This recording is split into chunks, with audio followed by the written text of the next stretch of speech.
Azul é plural, azul é digital. Azul é plural, azul é digital.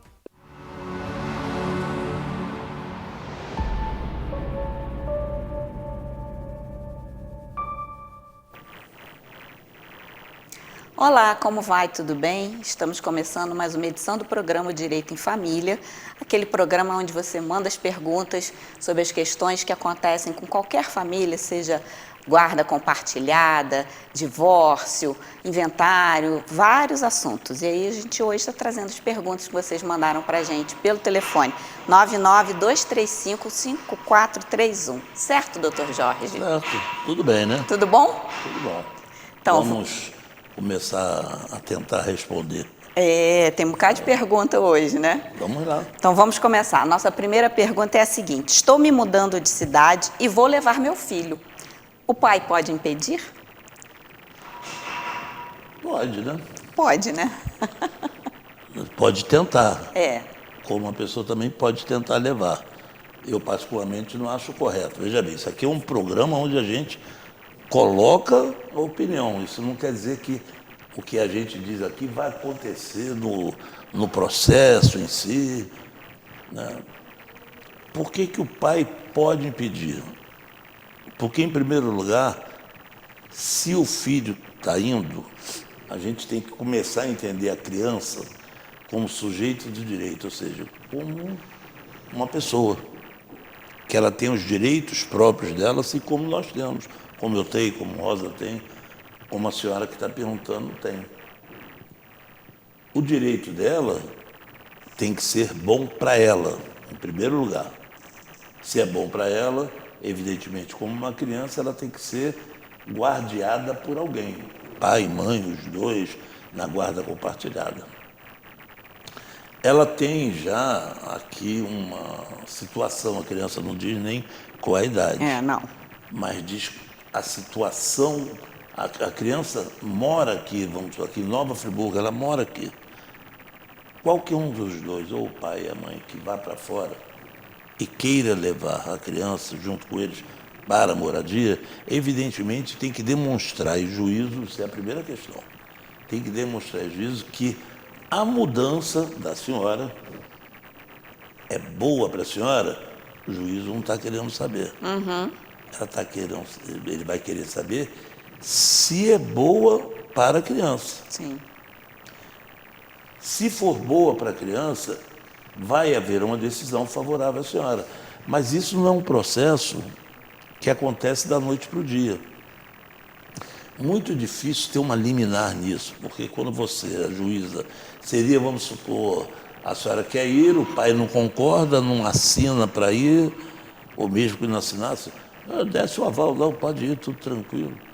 Ele não faz isso, a senhora vai precisar de uma autorização que é chamada de suprimento judicial. O juiz, quando pega aquilo, a senhora fala, eu vou embora, vou levar a criança, vou trabalhar, vou fazer isso, vou fazer aquilo. Quando ele olha aquilo, ele fala o seguinte, mas ela vivia aqui, tem pai, convivia com o pai, convivia com a mãe, de alguma forma ela vai deixar de conviver com um deles, ou vai conviver de um modo diferente, não vai estar vendo sempre, vai ter que ter estipulada um tipo de convivência, dias de visitação, férias aumentadas, geralmente é o que se faz. Mas o juiz vai querer ouvir a outra parte, ele não vai dar liminarmente isso.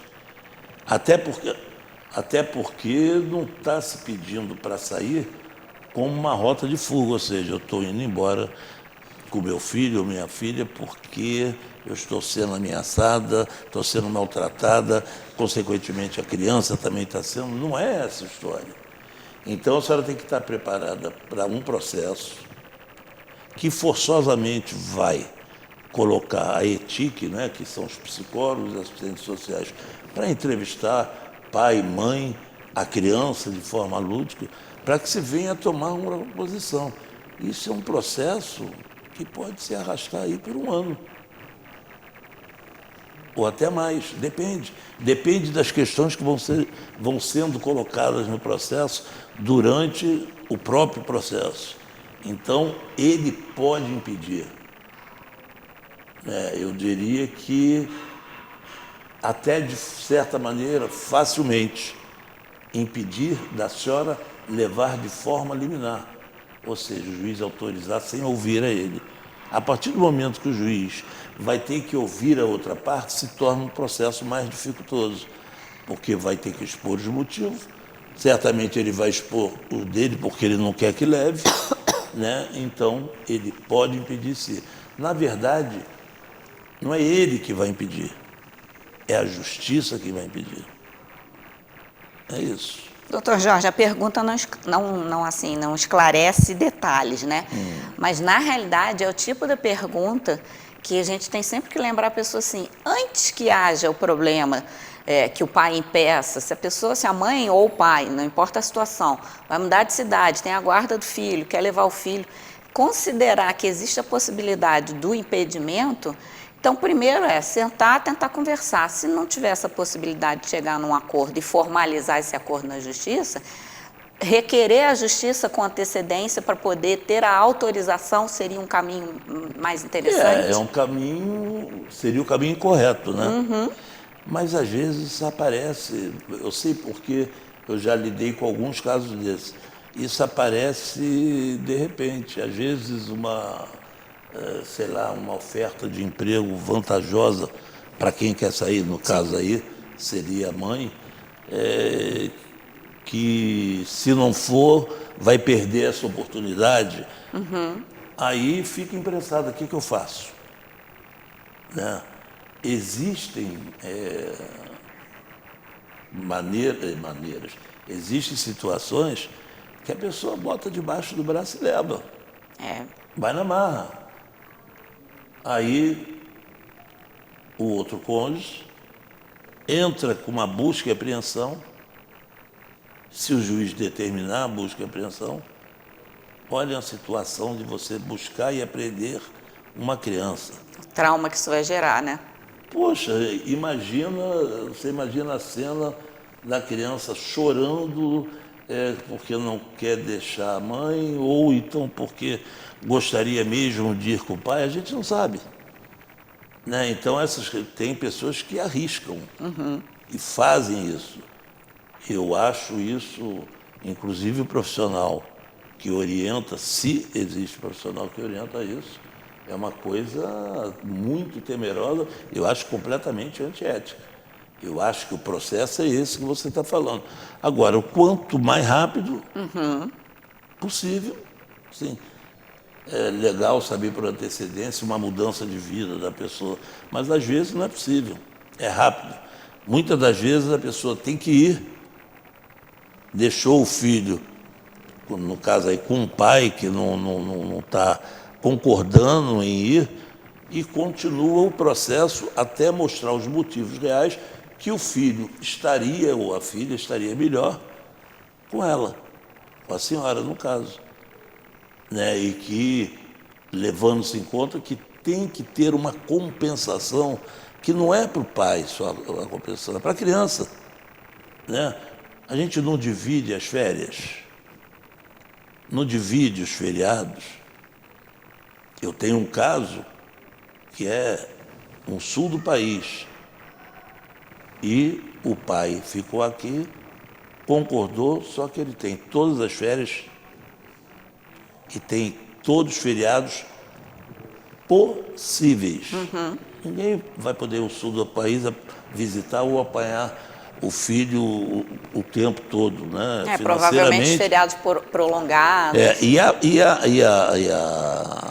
A mãe que foi autorizada, ela foi autorizada e fez essa convivência tranquila, a guarda é compartilhada, as decisões dos filhos pertencem aos dois, mas a mãe ficou incumbida de algumas convivências, algumas visitas, ela custear. Né? Porque você beneficiou a sua vida, que beleza, mas você encareceu a vida do outro. Sim. Né? Porque, imagina, a pessoa ter que sair daqui, ou ir para São Paulo, ou ir para um estado do sul, vai custar dinheiro. Você aumenta a possibilidade da convivência, mas, ao mesmo tempo, você penaliza a pessoa e ter um gasto que ela não tinha antes. Então, tudo isso tem que ser medido. Às vezes, o que você falou, uma conversa entre os genitores e acordando antes, eu vou pagar isso, vou fazer aquilo, você convive mais, nas férias de dezembro fica 70% com você, na de julho fica toda, que é pequena, sei lá, 15 dias, fica toda com você, o banco, as passagens, tudo isso. Todas essas conversas são possíveis. Agora, não saia sem a justiça ou sem a concordância, porque isso vai gerar um trauma muito grande para a criança. Muito bem, doutor Jorge. Nossa próxima questão é a seguinte. Apartei uma briga da minha irmã com o meu cunhado. Meu cunhado me agrediu e me ameaçou, dizendo que se isso voltasse a acontecer, iria bater em mim também. O que devo fazer? A senhora tem que ir à delegacia, né? Já denuncia a agressão que aconteceu e a Claro, ameaça, né? e vai ser na esfera da violência doméstica. Seu cunhado. Né? A senhora, se ele lhe ameaça, porque muitas a compreensão sobre a questão da Lei Maria da Penha é tão errônea, porque as pessoas falam o seguinte: eu fui agredida fisicamente. Você não precisa ser agredida fisicamente. Você é desmoralizada, agredida psicologicamente, né? Você é ameaçada. O cunhado, me parece, não bateu. Disse que se metesse de novo, vai sobrar para você também. Isso é uma ameaça. Então, você tem que fazer um boletim de ocorrência e pedir medida protetiva dele. Porque você já vai mostrar quais são as possibilidades dele, o que ele é capaz de fazer. Né? A Lei Maria da Penha, que eu reputo uma das melhores leis que nós temos, que é uma lei que tem uma contradição muito grande na sociedade, porque homens barbados como eu, né, acham que, então devia ter a lei do João não sei o quê, proteção do homem contra a mulher. Isso já tem, né? São as lesões corporais, né? É que nem um homicídio. Quer dizer, eu mato minha mulher, depois mato minha amante, tudo isso é feminicídio. Eu só tenho que compreender isso. Homicídio é outra questão completamente diferente. É a proteção de quem precisa. Desde quando, teoricamente, o homem precisa de proteção contra a mulher? Eu conheço uma mulher que bate muito no marido. Um caso em quantos? Um caso em quantos? Mas para isso, já tem uma lei que defenda. A mulher é um caso específico.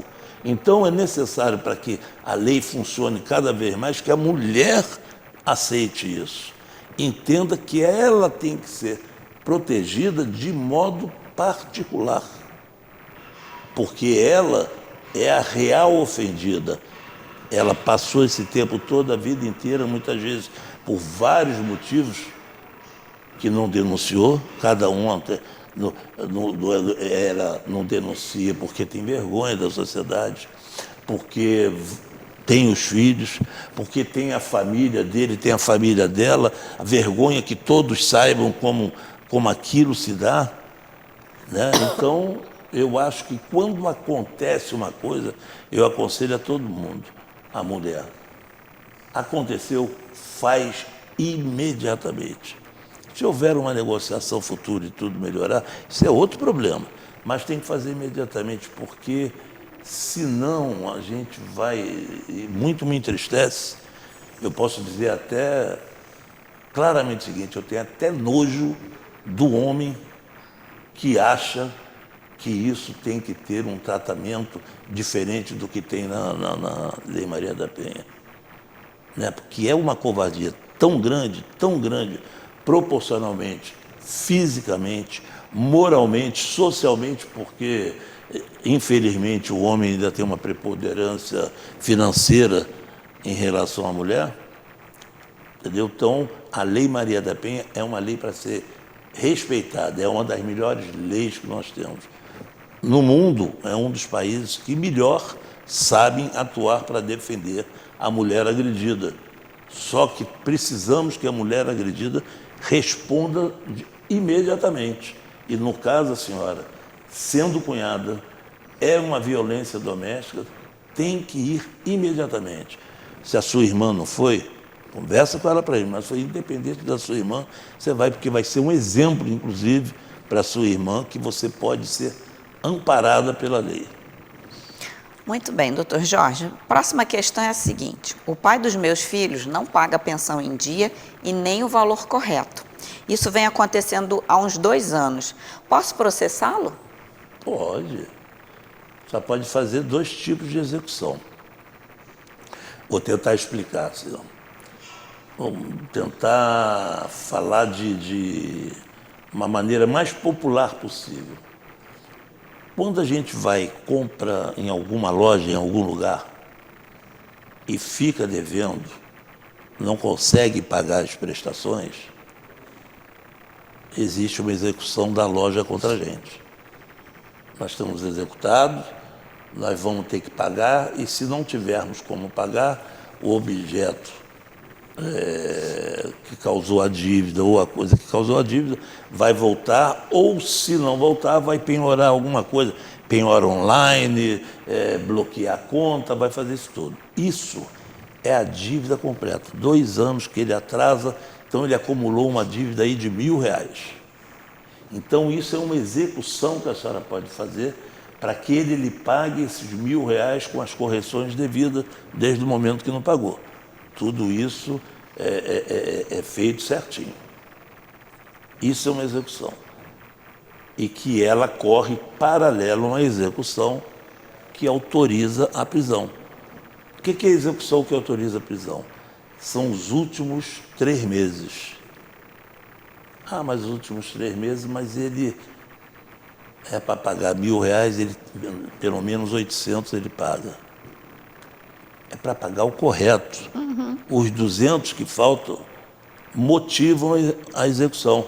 A primeira que eu expliquei e também a que você pode pedir a prisão dele.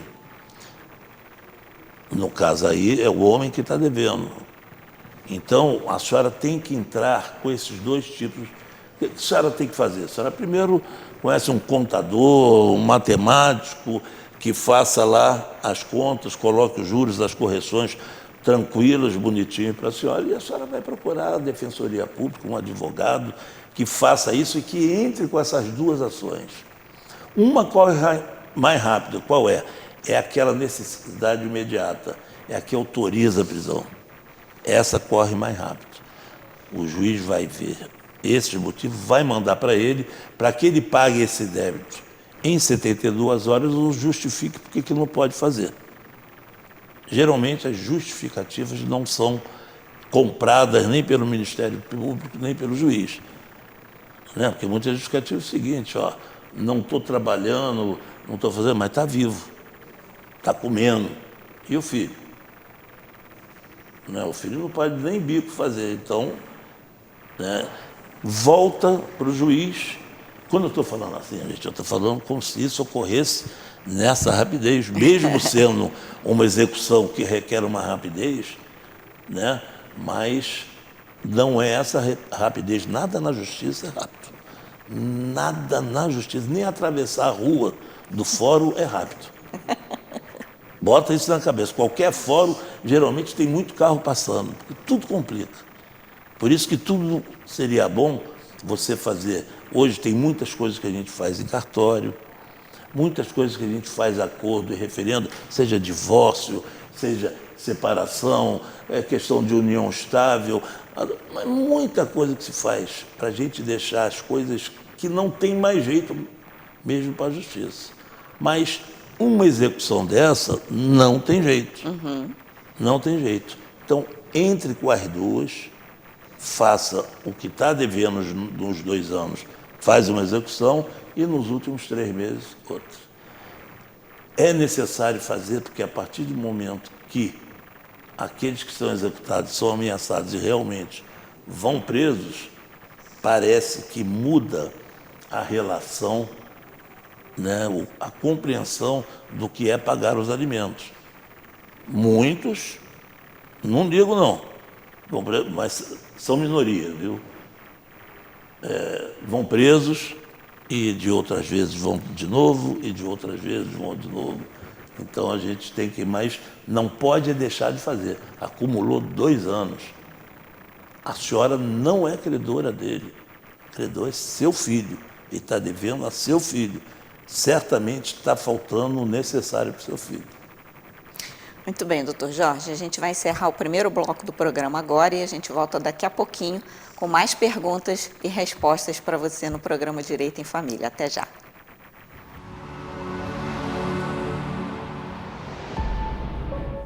Essa notícia é importante para você. Na Casa Frigobo, compre o pão e ganhe o recheio. Na compra de 10 pãezinhos, você ganha refrigerante, leite, óleo, mussarela, presunto ou mortadela e muito mais. Na Casa Friburgo é de graça. Casa Friburgo, mania de vender barato e fazer o bem. Estamos juntos é muito mais que só uma frase para Stan. Representa a nossa dedicação em criar produtos pensando no que mais importa. Você e sua família. São fechaduras, puxadores, cadeados e outros itens que estão no balcão de sua loja, no seu dia a dia e até nas suas horas de lazer. Por isso, tenha uma só certeza. Em todos os seus momentos, tem que ser Stan.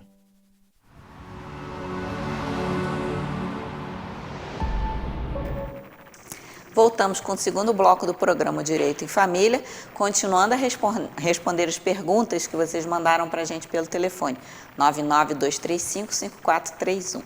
Doutor Jorge, quero partilhar os bens com meu marido sem me divorciar. É possível? É possível. Eu estava falando sobre a questão da justiça, né? Tudo que a gente puder fazer que não tem aqui fazer na justiça, é melhor. Quando a senhora está perguntando isso, a senhora está perguntando porque certamente existe algum acordo entre vocês para que se faça isso.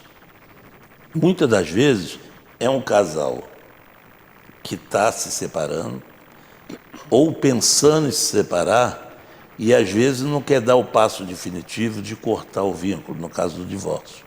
Porque o correto, né? Não sei nem se é o correto, o usual é você fazer o divórcio, partilha, alimento dos filhos, guarda, convivência, você faz, quando existe acordo, você faz tudo num processo só. Aí me parece que não quer se divorciar, muitas vezes não interessa o motivo, e tanto não interessa que você pode fazer em cartório. E não quer divorciar, quer fazer só a partilha. Por quê? Porque às vezes, pode ser o caso, o casal quer romper a convivência. Ou seja, nós vamos dar um tempo. Eu não sei qual é o motivo, não me diz qual é o motivo, então eu quero dar um tempo. Mas nesse tempo, como é que faz? Eu vou dar um tempo, quanto dura esse tempo? E se eu me entusiasmo por alguém e ele também se entusiasma por alguém, como é que fica a nossa vida econômica e financeira? Ou seja, estou trabalhando, comprei uma moto, agora a moto é dela também, poxa, estou trabalhando, comprei um carro, o carro é dele também. Por isso que a divisão é possível. Você não desfaz o vínculo do divórcio, que não é o caso, não quer discutir a questão da guarda dos filhos, não quer discutir os alimentos, porque certamente, se estão falando aí na partilha, eles estão falando em proporcionar tudo isso de forma tranquila, sem que tenha que amarrar. Eu sempre sou a favor de amarrar as coisas para não dar problema no futuro, mas isso é um direito das pessoas.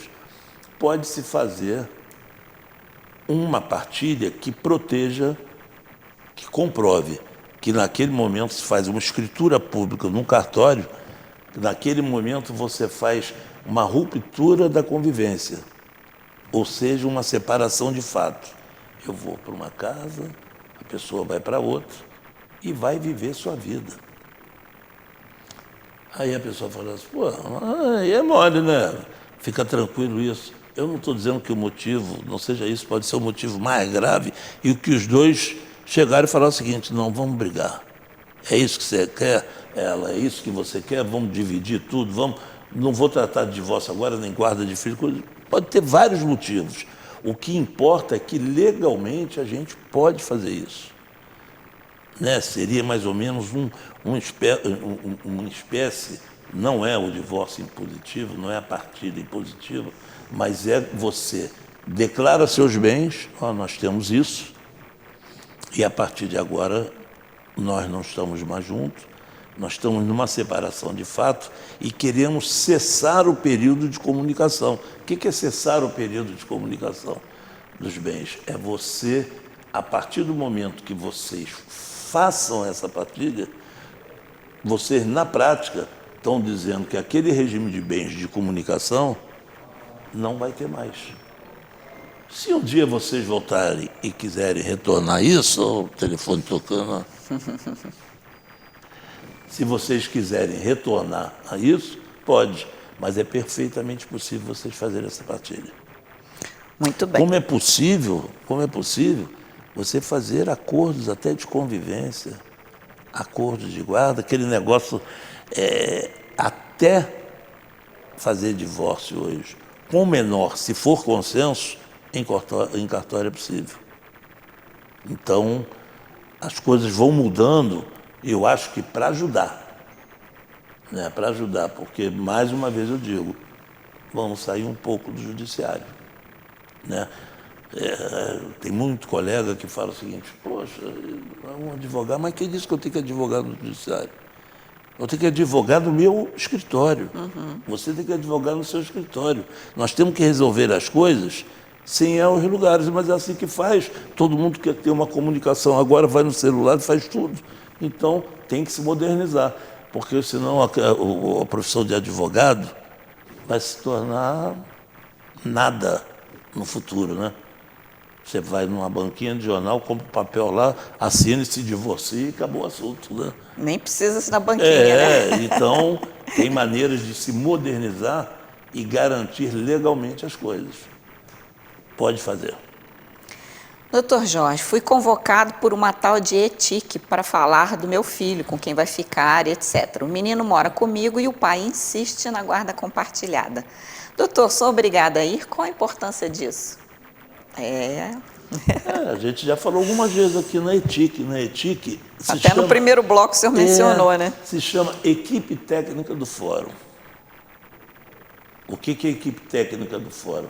É uma equipe que dá subsídios aos juízes na interpretação de vários casos, principalmente os casos de litígio e principalmente nos casos de criança, que tem guarda, convivência. É a ETIC quem dá um parecer, porque muitas das vezes o juiz não tem condições de de determinar algumas coisas por falta de conhecimento do caso, porque a petição inicial é um papel. Por mais que tenha fotos, que tenha isso, que tenha recibo, que tenha aquilo outro, às vezes o pai é um mau pagador e um excelente pai. Então nenhum juiz vai tirar a guarda ou a convivência do pai porque ele não é um bom marido, porque ele é um cara que vive pulando a cerca, ele é um cara que deve a todo mundo, mas é um pai extraordinário e que é ciente de suas obrigações como pai. Então, por isso, a ETIC, que tem psicólogos e assistentes sociais, vai ter que ser, vai fazer uma apreciação do caso, que é o caso da senhora, para ver como vai ser a guarda, como vai ser a convivência.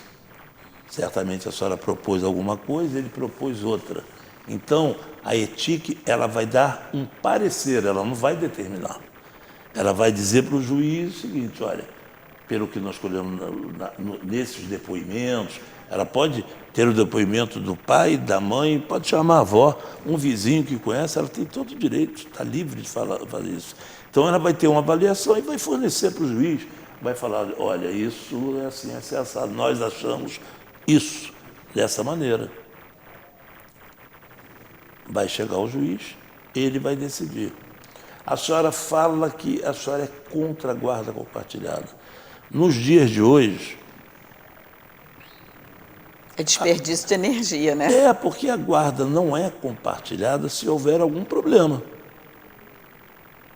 Algum impedimento, às vezes sem problema nenhum, impedimento, olha, eu não posso estar aqui para decidir todos os problemas do meu filho, nem por telefone, porque eu vivo embarcado. Mas eu não acho que nem por aí, eu estou só dando um exemplo, mas eu vou mudar de país. Não, pai, aí vai ligar, olha, estou nos Estados Unidos, vou mudar de colégio aqui. Ah, não vai mudar. Sabe, é um negócio meio sem pé, sem cabeça, né? Mas, do contrário, a gente tem que entender que a guarda compartilhada é bom para a criança e bom para todo mundo. Bom para todo mundo, porque as obrigações vai ser atribuídas as obrigações a cada um, na proporção que for, eu não sei. Se vai ser 50, 50, 70, 70, um leva o colégio, outro faz o dever, outro dá... Isso não sei. Isso vai ser determinado, principalmente quando se faz um acordo. Então, ir contra a guarda compartilhada, a senhora tem que dizer que é contra e apontar o motivo. Eu sou contra porque ele não pode por isso. Porque se não for assim, não vai ser de forma diferente. A senhora certamente deve ter falado alguma coisa, ou ele, né? A senhora não quer a guarda compartilhada, ele quer, pelo que parece, né? E a senhora disse o porquê não quer, ele está dizendo o porquê quer, vai para ti que ver qual é. Ela não vai determinar, ela vai analisar. Vai voltar para o juiz, aí vai ter possivelmente uma audiência e vai ter a decisão. Mas a senhora fez uma pergunta ali, o seguinte, tenho que ir? Claro. Se a senhora não for, é a mesma coisa que imagina a senhora faltar a audiência.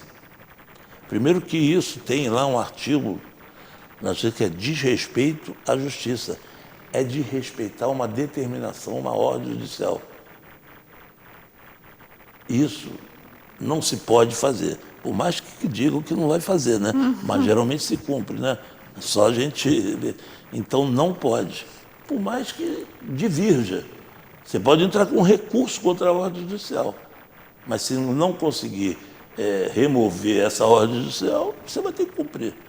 E ali a indicação do juiz para você fazer os estudos, para o caso fazer os estudos, se não for feito, né, quem vai ser prejudicado vai ser a senhora, vai ser as suas pretensões, vamos dizer assim. A senhora não vai poder provar aquilo que a senhora acha das coisas. Então, tem que ir. Doutor Jorge, a próxima pergunta que eu me lembre nesses muitos anos de programa é inédita, mas vamos lá. E Doutor, meu irmão mora com meus pais e eu sou casada e moro de aluguel, pago aluguel. Conversei a respeito com meus pais no sentido deles pagarem o meu aluguel e eles negaram a possibilidade. Falei com eles que tenho direito, pois meu irmão mora com eles e não paga aluguel e de nada adiantou. Doutor, não tem direitos iguais ao do meu irmão? Eu não me lembro da gente ter passado por nenhuma pergunta parecida. a pergunta é simpática, né? Porque se a senhora tem direito de várias coisas, mas qual o direito que a senhora está se atribuindo, né? Se seu irmão mora com seus pais, um dia a senhora morou também. Só que a senhora se casou e, por acaso, foi morar em outra casa. Não está morando na casa dos seus pais. A senhora não tem o direito que ele tem porque ele mora lá. Está havendo uma confusão aqui sobre os direitos hereditários. Direitos hereditários são aqueles quando seu pai e sua mãe morrerem. Ah, tem direito igual. Não, perfeito. Em vida, esse direito passa por vários tipos de avaliação. Qual vários tipos de avaliação? Primeiro, a senhora casou. Foi morar com quem a senhora casou. Porque quis, não foi obrigada, né? Justamente. O seu irmão não casou, ou casou e separou, voltou, ou casou e mora com os pais, né? Então, não existe aí como você equiparar direitos. Eu perguntaria à senhora, que a senhora pode... Que direitos seriam esses? De seu irmão mora lá, então não paga aluguel, então seria justo seus pais pagarem O aluguel da senhora? Ou então, já que ela paga aluguel, o irmão também paga aluguel para os pais? É muito conflito, né? Muito litígio disso aí, porque, pensa bem, não existe esse tipo de direito em vida. Porque o que a lei protege nos direitos em vida, que os pais têm que fazer é o seguinte: se um filho mora numa casa, mas não foi doada para ele, é uma liberalidade do pai. Vai morar lá na casa, não tem ninguém lá, vai morar lá naquela casa. Ah, papai não fez isso comigo, eu vou lá tirar meu irmão. Não. Em vida, o que se protege é o direito, quando ele é aquele direito clássico, é um direito que pode perturbar ou causar uma diferença nos direitos básicos. Quais são? Uma doação. Eu tenho 2 filhos. No caso, vamos reportar, eu tenho mesmo, né? Mas eu vou reportar aí no caso da senhora. A senhora e seu irmão, não sei se tem outros. Eu vou doar 100 mil reais para um filho meu. Se eu não fizer isso quietinho, que é dinheiro, você não declara, não faz coisa. Agora, então, foi mau exemplo. Vou doar uma casa, um apartamento que eu tenho para o meu filho. Apartamento ali no Cônigo, em Olaria. Vou a cartório, eu e a mãe dele, vamos fazer a doação para ele. E o outro? Se eu fizer isso, eu tenho que mostrar, primeiro, a anuência do outro, concordando que faça isso, porque existem bens suplementares, ou seja, bens na mesma proporção desse apartamento que vai ficar para esse. Aí é o direito de igualdade. Se não for feito isso, com a minha morte e a morte da minha esposa, o filho que eu não dei o apartamento, se não tiver feito corretamente, ele vai entrar, quando abrir o inventário, ele entra dizendo o seguinte: o meu irmão já levou parte do que é um dele. E se fosse só o apartamento que teria? Então, o meu irmão levou o apartamento, eu não levei nada, portanto, quero que o meu irmão venda o apartamento e me dê a metade. A senhora quer a resposta? O irmão vai ganhar, o que não ganhou nada, porque não tem outro bem dele, a não ser que haja uma negociação entre eles. Ele pode comprar a parte do irmão, dar o dinheiro. Não... Pode fazer isso. Olha, apartamento vale 100 prata, eu vou te dar 50, vou comprar. Ah, eu posso pagar em 10 vezes, aí é problema dos dois.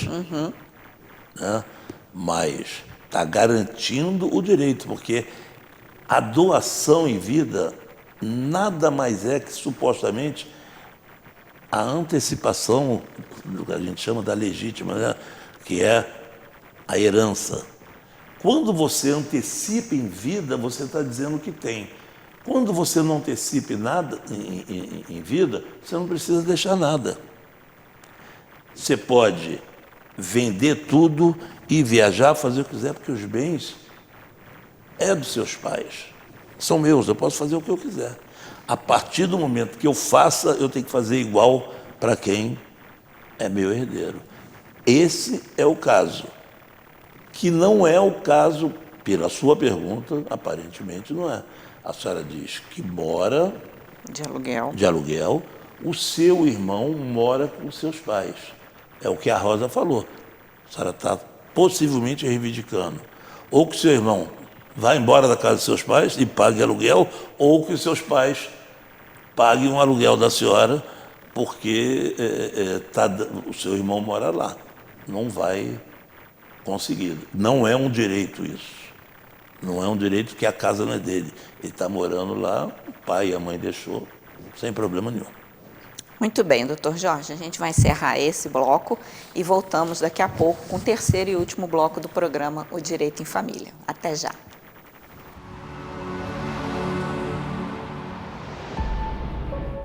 Essa notícia é importante para você. Na Casa Frigorífica, compre o pão e ganhe o recheio. Na compra de 10 pãezinhos, você ganha refrigerante, leite, óleo, mussarela, presunto ou mortadela e muito mais. Na Casa Friburgo é de graça. Casa Friburgo, mania de vender barato e fazer o bem. Descubra a excelência do nosso cardápio balanceado, repleto de opções para diversas dietas restritivas. Desfrute de saladas variadas, guarnições quentinhas, beliscos saborosos e qualidade garantida, atendendo a todos os públicos. Delicie-se com uma experiência gastronômica única e saudável. Poavre Gourmet, a escolha perfeita para o seu almoço no Espaço Arp.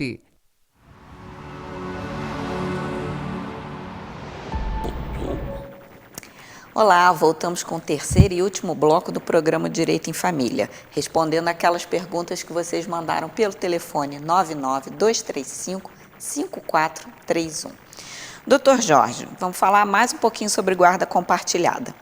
Numa disputa pela guarda do meu filho, mesmo eu não querendo, o juiz determinou a guarda compartilhada com o pai. Devo recorrer?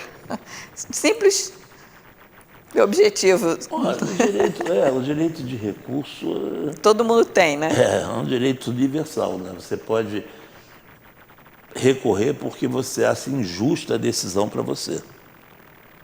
Então, é muito comum, tem até uma crítica de colegas, né, no meio do direito, de que o recurso é livre. Eu acho que o recurso é livre, mas eu acho que o recurso deve ser ético. Né? A obrigação do advogado, da advogada, do defensor, de falar das possibilidades de vitória no recurso, de modificar aquilo que foi decidido. Então, isso tem que ser colocado.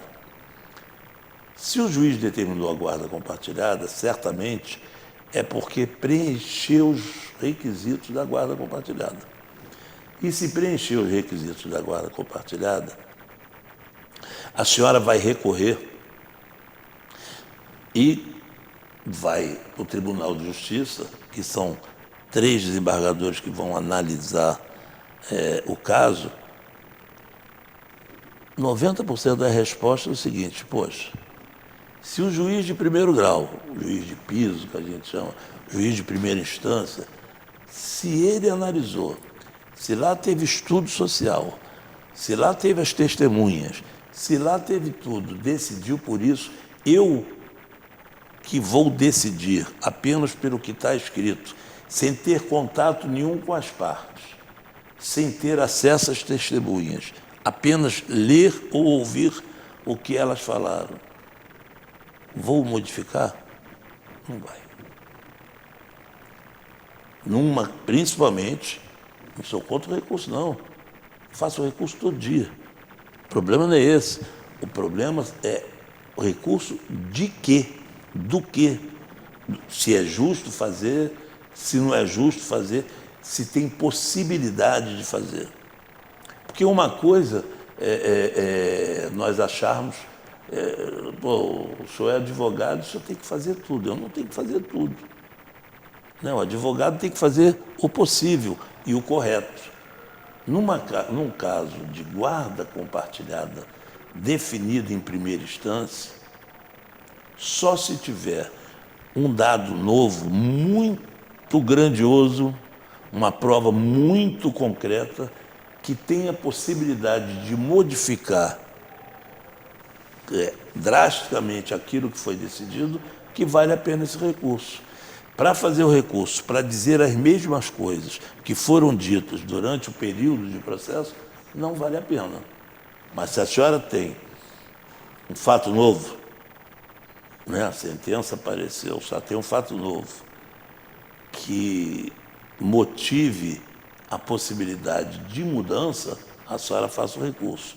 Se for fazer um recurso apenas por insistência, por achar que o juiz não dirigiu bem o processo, por achar que a senhora não queria, mas mesmo assim o juiz decidiu, porque o juiz não decidiu porque a senhora não queria ou porque o outro queria, é porque é a guarda da lei. O juiz decidiu dentro da lei. Ele não fez nada mais do que a obrigação dele. Então, para a senhora recorrer, apure um fato novo, uma prova nova, uma coisa bem concreta, bem relevante, aí faça seu recurso. Se a senhora apenas repetir o que foi feito durante o processo, eu não aconselho, quer dizer, a senhora fazer o seu recurso. Muito bem, doutor Jorge, a próxima questão é a seguinte. Na ação de alimentos que movi contra o pai do meu filho, na qual eu pedi aumento de 1 para 2 salários, o juiz decidiu pela manutenção de um salário mínimo, me deixando muito indignada. O que o senhor acha que devo fazer? Se a senhora, tomara que a senhora tenha pego o programa todo, porque eu vou me reportar a resposta anterior. É muito comum, você sabe que a questão de alimentos é uma coisa que não fecha a porta, né? A sentença no transito e julgado, né? Porque está ali, está crescendo a criança, assim como convivência, guarda, está crescendo a criança, está se desenvolvendo, coisas mudam. Então a senhora entrou pedindo um aumento, né? Pedindo uma revisão para majorar um salário mínimo que recebe, para 2, me parece. E não conseguiu. Porque para majorar, tem que se provar que a outra pessoa pode pagar essa diferença. E tem que provar também que a necessidade de quem recebe a pensão, que é o filho, mudou. Precisa de mais. Aquilo não está dando. Muitas das vezes isso se justifica mesmo porque, como existe um período de desenvolvimento, vai gastar mais. Mas, às vezes, quando se faz a determinação dos alimentos, já fez uma determinação além daquilo que precisava. Então, tudo isso tem que ser examinado. Veja bem, se eu tenho um cargo de gerente numa loja, ganho X reais e tenho as correções normais do ano, pago um salário mínimo. Daqui a 3 anos, se eu tiver no mesmo cargo, eu possivelmente vou ter esse salário mínimo com as correções anuais que tem ali. Entrar para fazer um reajuste é uma coisa meio difícil, porque não modificou a possibilidade do pai. Ele não tem possibilidade de acompanhar, às vezes, a necessidade do filho, que cresce, claro que cresce. Por isso tem as coisas por fora, as atividades extracurriculares, claro que cresce, porque quanto mais cresce, mais gasta. Mas se não comprovar que, além disso, da loja que eu trabalho, eu não tenho outras fontes de renda, ou que aparentemente, que é a teoria da aparência, mostra o seguinte: eu sou um cara que trabalha numa loja, mas, poxa, eu ando com MP Láfia, estou em milhões de restaurantes todo dia, estou no Facebook, eles dão um mole doido, né? Estou no Facebook, estou nisso, estou naquilo. Isso é razão. Isso dificilmente a senhora não teria êxito. Mas a senhora talvez não tenha tido êxito porque não conseguiu provar que a necessidade do seu filho tem aumentado no volume que a senhora colocou e a possibilidade do pai dele não tem aumentado. Aí a senhora me pergunta, cabe recurso? Da mesma forma eu vou responder. Se a senhora tiver mais informações e dados que não foram aproveitados nesse processo, vale a pena fazer o recurso. Caso contrário, não. O melhor disso tudo é que antes de ter entrado com a ação, era achar o seguinte: passou tempo, a gente não se dá, mas tem um filho. Quem sabe, numa conversa ou no WhatsApp, olha, posso conversar por WhatsApp? Não sei. Vamos aumentar mais em 100, 200 reais aqui, eu aumento daqui, você aumenta dali. Pode dar mais 500, porque ele vai fazer isso. E aquilo ali se configura um acerto, aí os dois pedem advogado para fazer uma petição, um novo processo, para dizer que estão reajustando. Vai valer aquele agora. Mas quando vai lá para a briga, você aplicou a teoria da defesa, né? O outro vai se defender, né? Mas, tendo dados novos, a senhora recorra. Não tendo, a senhora O problema é que se a senhora não tiver ganho a gratuidade de justiça, a senhora vai ter que pagar o recurso. E certamente, se não tiver pela defensoria, vai pagar mais honorários. É isso. Doutor Jorge, vou fazer mais uma pergunta, talvez seja a última. Descobri um apartamento em nome do meu ex-marido que não foi colocado em nossa partilha. Descobri porque a inquilina ligou aqui para casa para discutir com ele a renovação do aluguel. Pô, que foi, Tem algum direito, mesmo após a partilha ter sido feita? Claro que tem. Tem lá um negócio chamado, né, de bens sonegados, né? Porque o casamento é um negócio bastante interessante. Casamento, a convivência, né? A união estável é bastante interessante. Quando você faz o regime da comunhão parcial de bens, que é o da lei, né? A não ser que cada um queira modificar, mas aí vai ter que colocar tudo direitinho. Quando você faz isso, eu tenho todo o direito de compra, você tem todo o direito de compra. Eu não sou obrigado a dizer para você se eu comprei alguma coisa. Porque muitas vezes, se, por exemplo, eu vivo em união estável, malandramente, a pessoa fala, não, eu sou solteiro, ou sou solteira. Vai e compra o imóvel está lá quietinho, no período de convivência, tudo certinho, está lá, quietinho. Foi fazer a partilha. Não tinha nada, ou às vezes tinha menos do que você achava. Aí dá um azar desse aí, ó. A pessoa liga para fazer o reajuste de aluguel e liga para ele, já está separado, tudo partilhado, tudo bem, findado, acabou, não tem mais direito. Tem. Esse bem foi sonegado, ele não informou. É obrigação de ambos informar os bens. Porque você pode não estar no seu nome. O direito não é estar no seu nome. O direito é você estar casado ou convivendo com uma pessoa, se tiver no meu nome, ela tem direito, 50%. Se tiver no nome dela, eu tenho direito de 50%. Não precisa estar no nome dos dois. E foi o que ele fez, sonegou esse bem. Então existe uma possibilidade de uma ação de sonegação de bens e tem a possibilidade de verificar a má-fé, se for verificada a má-fé, desse bem ele passar a não ter direito, que foi uma sonegação na justiça. Existe e grande possibilidade, porque certamente, dificilmente não vai ser comprovada a má-fé. E esqueci. Não vai, né? Não vai falar assim, mas, cara, eu juro que eu esqueci de te falar. Não é uma caixa de fósforo, né? Puxa, tinha um negócio que eu estava tentando lembrar e não me lembrei. Fizemos a partilha, levou 2 anos nossa partilha. E tinha uma coisa que eu dizia, era esse apartamento. E ele não conseguia lembrar nem quando recebia o aluguel, né? Que interessante. Não conseguia. Ainda deu mole. Né? Então, como foi um bem sonegado, se identificar nesse novo processo a má-fé, a possibilidade dele perder o direito ao bem é muito grande. Então, a senhora pode entrar com um negócio chamado repartilha, né, ou sobrepartilha de um bem sonegado. Pode fazer. Doutor Jorge, a próxima questão. Doutor, depois de 7 anos descobri que meu filho pode ter outro pai, pois essa pessoa entrou com um processo de investigação de paternidade. O que pode acontecer? É usual, né, acontecer isso, né?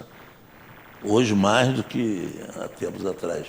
O pai que quer saber parece ser uma pessoa boa, né? Porque não sabia de nada, de repente soube que tem a possibilidade de ter um filho, quer certificar. O senhor pouco vai poder fazer. Só um direito o senhor vai ter. O senhor jamais vai deixar de ser pai. Foi o senhor que está lá, o seu nome lá, que criou, que cria, o senhor é o pai da criança. Só que pode existir uma possibilidade de uma decisão futura, de provado. Ele entrou com um processo onde vai averiguar, através de um exame de DNA, se ele é o pai biológico. Ele pode, além das obrigações que lhe confere, que é ajudar no custeio, ele pode também querer ser um senhor pai, com direito à convivência, com direito a estar junto, a passar férias, tudo mais. Dificilmente ele terá o direito que o menino ou a menina more com ele, porque é o habitat da criança. Imagina, de repente, ó, esse não é mais seu pai, não. Antigamente era assim, né? Tira e bota para lá. Antigamente não acontecia muito, porque esse pai que soube que tem um filho jamais faria isso, né? Mas coisas mudam. Felizmente ele fez. Então, o que eu acho que vai acontecer, se provado que biologicamente ele é o pai, é se discutir um acordo para que ele divida as responsabilidades financeiras do filho, para que ele entre na certidão do filho como pai biológico. O senhor vai ser o pai socioafetivo, o pai do coração, o pai que criou, e esse filho vai ganhar 2 grandes homens, né? Porque o outro parece que é gente boa. E o senhor está preocupado com essa questão também, parece gente boa. E vai ser resolvido assim.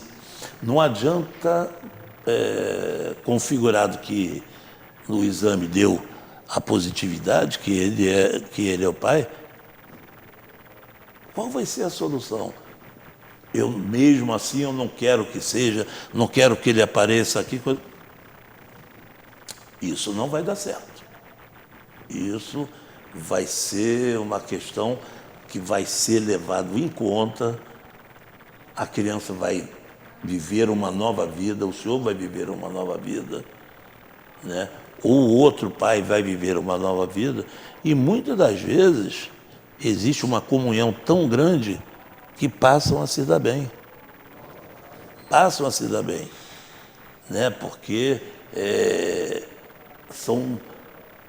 está sendo regido, no meu ponto de vista, pelo afeto isso aí, né? Porque se você for pensar no nosso mundo tão machista que é, tão cheio de preconceito, por que o pai está querendo saber se é pai? Antigamente não tinha, como é que prendo suas cabras com o meu rebode estou solto. Não tinha isso. Tem muita gente que ainda concorda com isso, né? Infelizmente, muita cabra. Não é só o bode que concorda, não. Né? Mas hoje, que bom que mudou, que bom que tem um pai que de repente falou o seguinte: rapaz, eu tenho um filho, fiquei sabendo que eu tenho a possibilidade, quero saber se é meu filho mesmo. E o outro lá é o pai, fica descobrindo que não é meu, biologicamente, né? Não é biologicamente, é filho dele, filho do senhor, não tenha dúvida. Tudo. Aí nós vamos ter que discutir sociologicamente isso. Filho, aquele ditado que fala assim, filho, o pai é quem cria, a mãe é quem cria, não é o quem faz. Felizmente, esse quem cria, e possivelmente, se for quem fez, querem ser o pai. Olha que beleza. Eu acho que dá para trabalhar tudo isso. Na investigação, o senhor vai estar presente nas audiências, tudo direitinho, vai ser feito o exame de DNA, apurado, deu positivo, vai se ver uma nova vertente, uma nova visão de como vai ficar a relação, né? Um negócio eu garanto, o senhor jamais vai perder a paternidade. Demais, hein? Nem que queira. É isso. Doutor Jorge, não vou fazer mais pergunta, porque a gente faça. deve ter só um minutinho agora, até porque a próxima pergunta era, de novo, sobre guarda compartilhada. Vou deixar para o senhor responder no próximo programa, porque ela mais ou menos foi respondida já durante esse programa, mas a gente começa o próximo programa com essa pergunta, vou guardar direitinho, tá certo? Combinado. E a gente se despede de vocês, voltamos em breve com mais uma edição do programa O Direito em Família. Um abraço para vocês.